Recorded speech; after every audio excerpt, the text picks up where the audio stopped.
MPs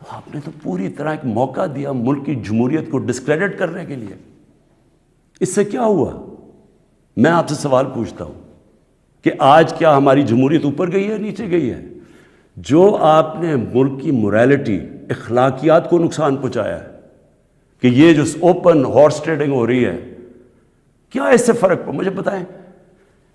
یہ ایک بڑی عظیم خواب کا نام تھا پاکستان،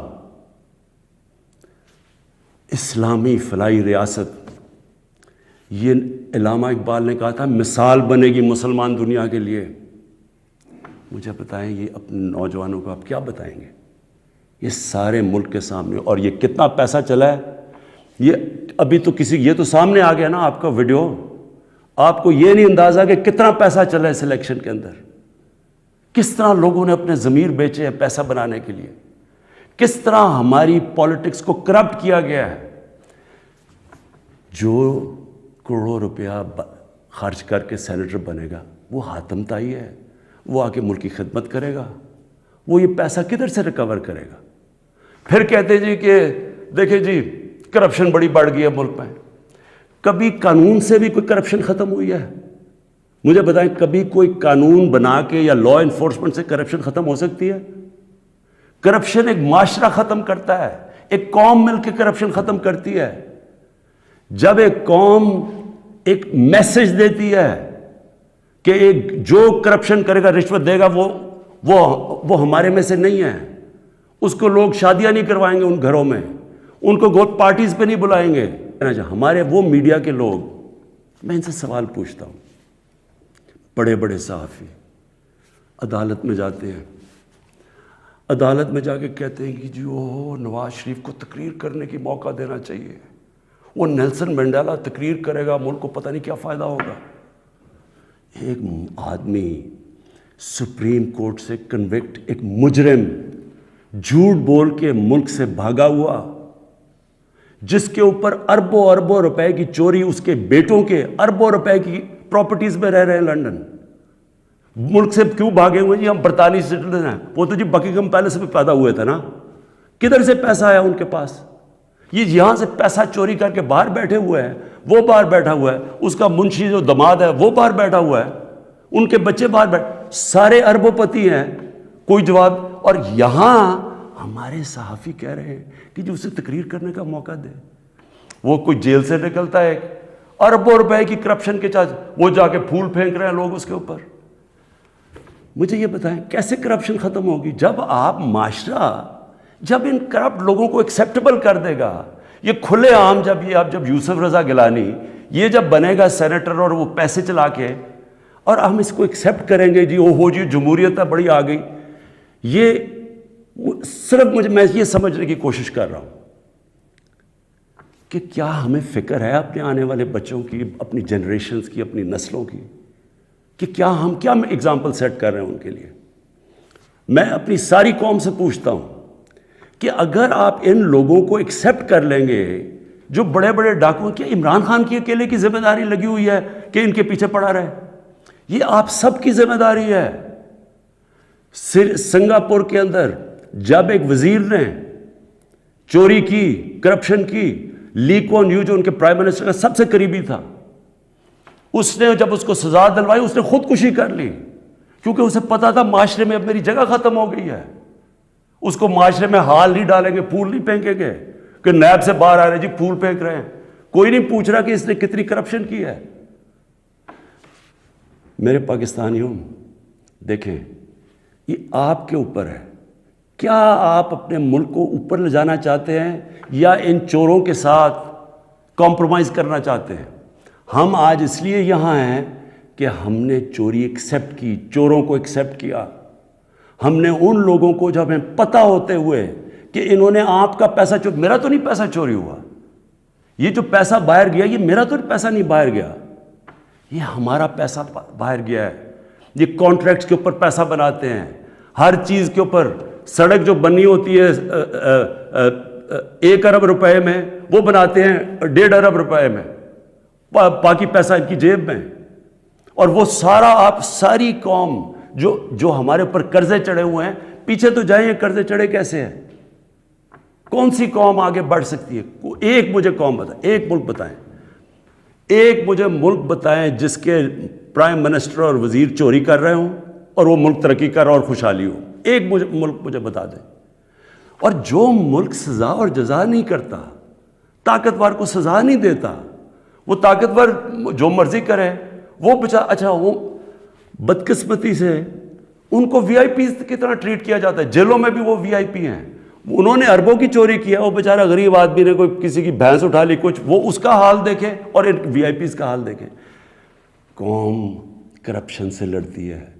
قانون اکیلا کرپشن نہیں ختم کر سکتا. یہ جو آپ نے ڈرامہ دیکھا ہے آپ کے سامنے جو ہوا ہے، ساری قوم نے دیکھا ہے کہ پیسے دے کے ایک وزیر جیت گیا اور بڑی تالیاں بجے، جی بہت بڑا زبردست کام کیا اس نے. اس کا ماضی اٹھا کے دیکھیں. $60 ملین کا پاکستان کا پیسہ پڑا تھا سوئٹزرلینڈ میں. آصف زرداری تو کہہ ہی نہیں سکتا تھا میرا، کیونکہ اس نے تو کوئی ڈکلیئر ہی نہیں کیا، چوری کا پیسہ تھا. سپریم کورٹ اسے کہہ رہا ہے کہ لیٹر لکھو کہ پاکستان کا پیسہ سوئٹزرلینڈ کو واپس دیں. لیٹر نہیں لکھا. وفاداری جی، میں جی بڑا وفادار ہوں. کس سے؟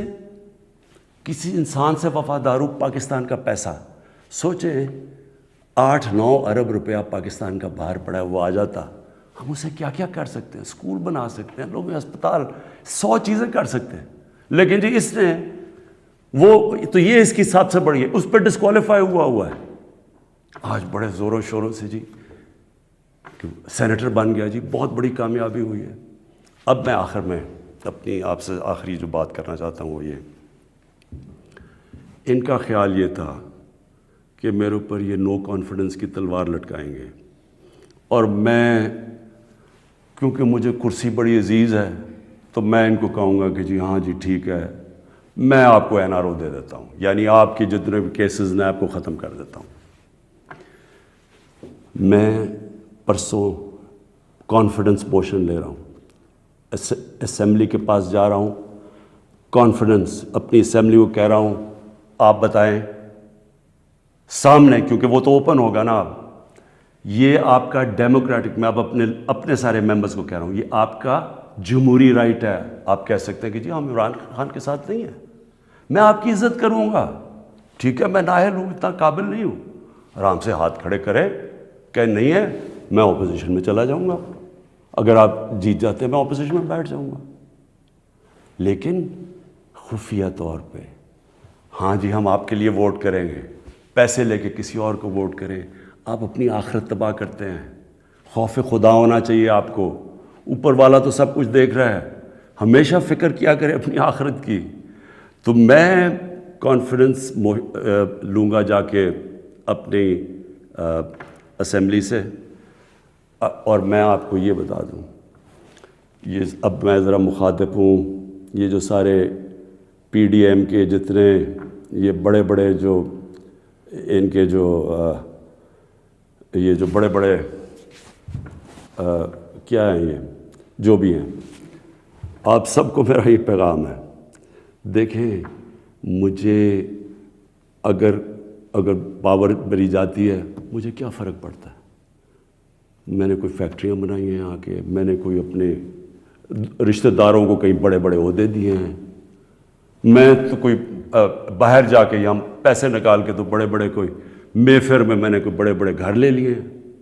میں تو اپنے گھر میں رہتا ہوں، سوائے حکومت کا میرے اوپر پیسہ ایک ٹریول پہ اور ایک سیکیورٹی پہ، اس کے علاوہ سارے خرچے میں اپنے برداشت کرتا ہوں. سارے میرے ٹریول دیکھے، جب میں باہر گیا ہوں 10 گنا کم پیسہ خرچ کیا میں نے ٹریول میں، کیونکہ مجھے یہ نہیں کہ میں آپ کو کہہ رہا ہوں، مجھے خوف خدا ہے. میرے ملک میں بھوک ہے، مشکل وقت سے ملک گزر رہا ہے، میں اپنے ملک کا پیسہ بچاتا ہوں. میری زندگی میں کوئی فرق نہیں پڑے گا اگر میں اقتدار میں نہ ہوں، کوئی میری زندگی میں نہیں فرق پڑے گا. لیکن آپ سب کے لیے میرا پیغام ہے، میں چاہے اپوزیشن میں بیٹھوں چاہے اسمبلی سے بھی باہر ہو جاؤں، میں نے آپ میں سے کسی کو نہیں چھوڑنا جب تک آپ اس ملک کا پیسہ واپس نہیں کریں گے. میں اگر باہر بھی ہو جاؤں، میں اس قوم کے لوگوں کو نکالوں گا. یہ جو قوم ہے یہ اپنا جب ملک کا پیسہ چوری ہوتا ہے اس کو بچانے کے لیے نکلے گی. چوروں کے پیسے کو بچانے کے لیے قوم نہیں نکلتی جو آپ نے جتنی کوشش کر لی ہے. میں آپ کو پبلک نکال کے دکھاؤں گا. مجھے کوئی فرق نہیں پڑتا میری زندگی کو. ملک کے لیے جب تک میں زندہ ہوں میں اس ملک میں قانون کی بالادستی کے لیے اپنے ملک کے اندر یہ لوگ جو کہ میں ان کو ملک کے غدار کہتا ہوں, جو چوری کر کے پیسہ باہر لے کے جاتے ہیں, میں ان کا مقابلہ کرتا رہوں گا. اور میرا یہ ایمان ہے کہ اللہ اس ملک کو بڑا اچھا وقت دکھانے والا ہے. مجھے یہ میرا ایمان ہے کہ یہ ملک ایک عظیم ملک بنے گا, اور یہ بنے گا ہی تب جب یہ سارے بڑے بڑے ڈاکو جیلوں میں ہوں گے. پاکستان پائندہ باد.